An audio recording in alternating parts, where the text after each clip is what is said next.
Thank you very much, Mr. Speaker. Mr. Speaker, the Condominium Property Act is heavily slanted toward the startup of new or conversion condos, but contains little for the ongoing problems long after the developer is gone. My constituents, some of whom are in the gallery today, are being left in untenable positions by large management companies who take fees from the condo boards but do not do the work, leaving the boards and the owners on the hook.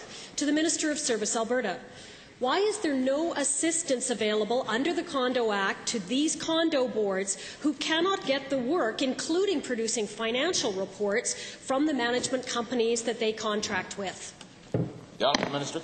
Thank you, Mr. Speaker. This is indeed a very serious situation. I appreciate this question. With respect to some of the issues that have been raised through Service Alberta underneath the Residential Tenancies Act, there's certainly a number of things that we can do to support consumers and help them when they are faced by this situation, whether it's management fees and the work not being done. And that's what has been made clear to me in some of the correspondence that I've handled.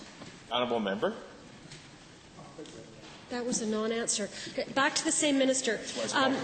Given that the government offers others, like a renter, rights and protections, or shareholder investors rights and protections, why is there no section in the legislation which steps in to protect people who own condos when they are taken advantage of by property management companies? Good question. The Honourable Minister. Thank you, Mr. Speaker. Well, underneath the Condominium Property Act, we are constantly looking and reviewing just to make sure the legislation is up to date and pertinent to the situation, the challenges that Albertans are facing right now with respect to condos not being attended to and some of the things that we need to look at.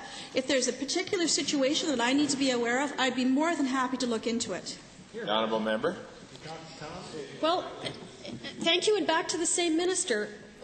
What is happening here, Mr. Speaker, is that the little guy, the condo owner, and their board is expected to duke it out in court with large national property management companies with unlimited resources.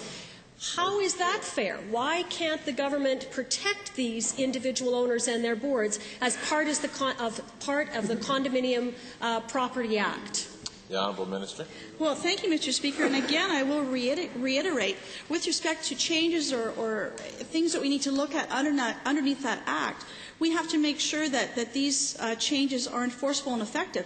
And if indeed there are consumers that have situations, I need to be aware of those, because we are I am aware of some situations that are going on, and we are currently looking at the legislation as we speak. The Honourable Member.